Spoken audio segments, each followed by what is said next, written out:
পৃথিবীর সবচেয়ে বেশি তরুণ জনসংখ্যা কোন দেশে জানেন? ভারতে। প্রায় ৭০ কোটি মানুষের বয়স ৩৫-এর নিচে। এই বিশাল তরুণ শক্তির হাতে ধরা থাকার কথা ছিল দেশের ভবিষ্যতের চাবিকাঠি। কিন্তু আজ সেই তরুণরাই সবচেয়ে বেশি হতাশ, সবচেয়ে বেশি ক্ষুব্ধ, সবচেয়ে বেশি বঞ্চিত, আর তারাই এখন রাজপথে নেমেছে। এমন একটা ঝড় উঠেছে যেটা দিল্লির ক্ষমতার কেন্দ্রকেও ছাপিয়ে দিচ্ছে। কিন্তু এই ঝড়ের পেছনের আসল কারণটা কি? এটা কি শুধু একটি পরীক্ষার প্রশ্নপত্র ফাঁস নিয়ে ক্ষোভ, নাকি এর গভীরে জমে আছে দশকের পর দশক পুঞ্জীভূত হতাশা, বৈষম্য আর প্রতারণার এক বিস্ফোরক মিশ্রণ? গল্পটা বুঝতে হলে একটু পেছনে ফিরে তাকাতে হবে। ৯০-এর দশক। সেই সময়টা ভারতের জন্য ছিল একটা বাঁক বদলানোর সময়। রাজীব গান্ধীর আমলে শুরু হওয়া প্রযুক্তি বিপ্লবের হাত ধরে দেশটা ধীরে ধীরে বদলাতে শুরু করেছিল। পাড়ায় পাড়ায় এসটিডি বুথ গজিয়ে উঠেছিল, কম্পিউটার আসছিল, স্যাটেলাইট টেলিভিশনের দৌলতে একটা মধ্যবিত্ত পরিবারের ড্রয়িং রুমে বসেই পুরো পৃথিবী দেখা যাচ্ছিল। পারমাণবিক পরীক্ষা হলো, চন্দ্রযান গেল মহাকাশে, ব্রহ্মস ক্ষেপণাস্ত্র সফল হলো, বিশ্বমঞ্চে ভারতের পরিচয় বদলে গেল। যে দেশকে একসময় সাধু সন্ত আর সাপুরের দেশ মনে করা হতো, সেই দেশকে পৃথিবী নতুন চোখে দেখতে শুরু করলো একটা প্রযুক্তি সমৃদ্ধ, উচ্চাকাঙ্ক্ষী, সম্ভাবনাময় জাতি হিসেবে। কিন্তু গত এক দশকে কি ঘটল? একটু থামুন, ভাবুন। গত ১০ বছরে ভারতের জাতীয় আলোচনার কেন্দ্রে কী ছিল? বিজ্ঞান, প্রযুক্তি, কর্মসংস্থান, শিক্ষার মানোন্নয়ন। কেন্দ্রে ছিল মন্দির মসজিদ, ধর্মীয় মেরুকরণ, জাতপাতের রাজনীতি, গোরক্ষা, লাভ, জিহাদ। একটা দেশ যেটা সামনের দিকে ছুটছিল, সেটাকে যেন জোর করে কেউ পেছনে টেনে ধরল। যে শক্তি দিয়ে ভারত পঞ্চম বৃহত্তম অর্থনীতি হওয়ার স্বপ্ন দেখছিল, সেই শক্তিটাই আজ মধ্যযুগীয় অন্ধবিশ্বাস আর বিভাজনের জ্বালানি হিসেবে ব্যবহৃত হচ্ছে। আর এই পুরো প্রক্রিয়ায় সবচেয়ে বেশি ক্ষতিগ্রস্ত হয়েছে কারা জানেন? সেই তরুণরা, সেই জেনজি প্রজন্ম, যাদের বয়স আজ ১৮ থেকে ২৫-এর মধ্যে। এদের গল্পটা একটু শুনুন। একটি ছেলে বা মেয়ে, ছোট শহরের মধ্যবিত্ত পরিবার, বাবা হয়তো সরকারি চাকুরে অথবা ছোট ব্যবসায়ী। পরিবারের সমস্ত স্বপ্ন, সমস্ত আশাই একটি সন্তানের ওপর। সে রাত জেগে পড়াশোনা করে, কোচিং সেন্টারে যায়, পরীক্ষার প্রস্তুতি নেয়, মাসের পর মাস, বছরের পর বছর। একটাই লক্ষ্য, একটি সরকারি চাকরি পাওয়া। কারণ বেসরকারি খাতে কর্মসংস্থান সীমিত, যেটুকু আছে সেখানে বেতন এতটাই কম যে পরিবার চালানো কঠিন। তাই সরকারি চাকরি একমাত্র ভরসা। কিন্তু পরীক্ষার দিন যত আসে, তখন জানা যায় প্রশ্নপত্র ফাঁস হয়ে গেছে। যে ছেলেটি ২ বছর ধরে প্রস্তুতি নিয়েছে, তার পাশে বসে আছে এমন কেউ যে আগের রাতে টাকা দিয়ে উত্তরপত্র কিনে এনেছে। পরীক্ষা বাতিল হয়, আবার নতুন তারিখ, আবার প্রস্তুতি, আবার ফাঁস। এই চক্র চলতেই থাকে। আর প্রতিটি চক্রে একটু একটু করে মরে যায় সেই তরুণের স্বপ্ন, একটু একটু করে জমতে থাকে ক্ষোভ। এই ক্ষোভে আজ রাজপথে বিস্ফোরিত হয়েছে। কিন্তু শুধু প্রশ্নফাঁসি কি একমাত্র কারণ? একটু গভীরে তাকান, ভারতের আইনসভার দিকে চোখ ফেরান।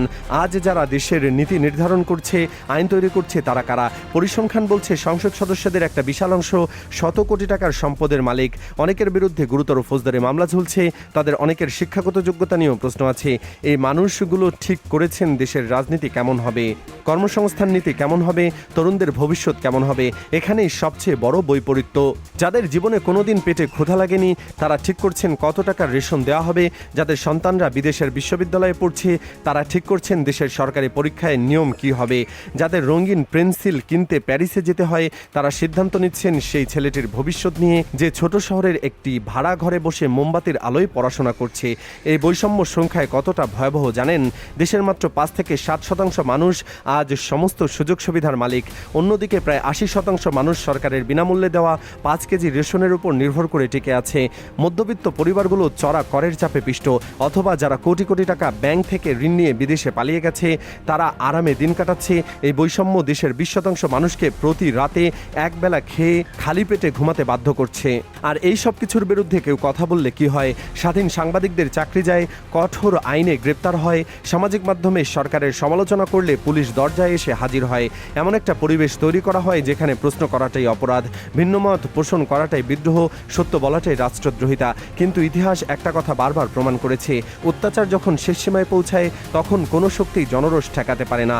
আর সেই জনরোষের সামনের সারিতে সবসময় থাকে তরুণ প্রজন্ম। আজ ঠিক সেটাই ঘটেছে। মূলধারার গণমাধ্যম এই আন্দোলনকে যতটা সম্ভব আড়াল করার চেষ্টা করেছে, কিন্তু সামাজিক মাধ্যমে যুগে আর কি কিছু লুকিয়ে রাখা সম্ভব হয়? তরুণদের কণ্ঠস্বর টুইটারে ছড়িয়ে পড়ছে, ইনস্টাগ্রামে ভাইরাল হচ্ছে, ইউটিউবে লক্ষ লক্ষ মানুষ দেখছে। পুলিশের লাঠিচার্জ, কাঁদানে গ্যাস, প্লেট গান ইন্টারনেট বন্ধ, কিছুতেই এই ঝড় থামানো যাচ্ছে না। আর এই আন্দোলনের চাপে ইতিমধ্যেই একটি বড় ফল দেখা গেছে। প্রভাবশালী কেন্দ্রীয় শিক্ষামন্ত্রী পদত্যাগ করতে বাধ্য হয়েছেন। সরকার তার নিজের সুবিধাজনক কিছু বিল পাশ করাতে গিয়েও পিছু হটতে বাধ্য হয়েছে। জোট শরিকদের মধ্যে অস্বস্তি বাড়ছে, ক্ষমতার ভেতরে ফাটল দেখা দিচ্ছে। এই পুরো পরিস্থিতি বিশ্লেষণ করে অনেক রাজনৈতিক পর্যবেক্ষক বলছেন 2026-এর পর থেকে 2027 সালের মধ্যে ভারতের রাজনৈতিক মানচিত্রে একটা বড় পরিবর্তনের সম্ভাবনা তৈরি হচ্ছে। দিল্লির বাতাসে সেই পরিবর্তনের গন্ধ ভাসছে। কিন্তু এখানেই সবচেয়ে বড় প্রশ্নটা আসে, পরিবর্তন যদি আসেও সেই পরিবর্তন কি সত্যিকারের পরিবর্তন হবে, নাকি শুধু মুখ বদলাবে, ব্যবস্থা একই থাকবে? কারণ ভারতের রাজনীতিতে আমরা বারবার দেখেছি ক্ষমতার পট পরিবর্তন হয়, কিন্তু সাধারণ মানুষের জীবনে কোনো পরিবর্তন আসে না। একই বৈষম্য, একই দুর্নীতি, একটাই প্রশ্ন ফাঁস, একই বেকারত্ব, শুধু সিংহাসনে বসা মানুষটার নাম বদলায়।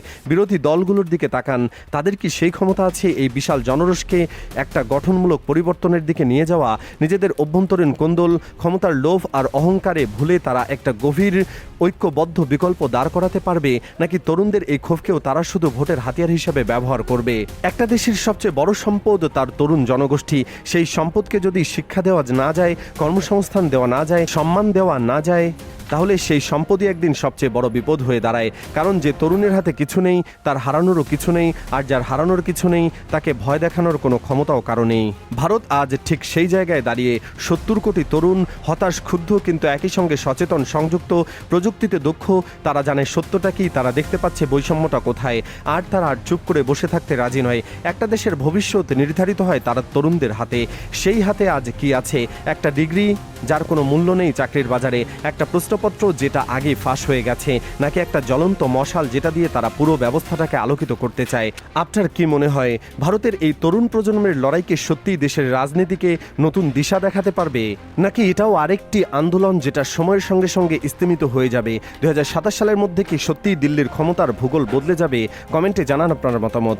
এই প্রশ্নের উত্তর কোনো রাজনৈতিক বিশ্লেষকের হাতে নেই, এই উত্তর আছে আপনার হাতে, আমার হাতে, প্রতিটি সাধারণ নাগরিকের হাতে।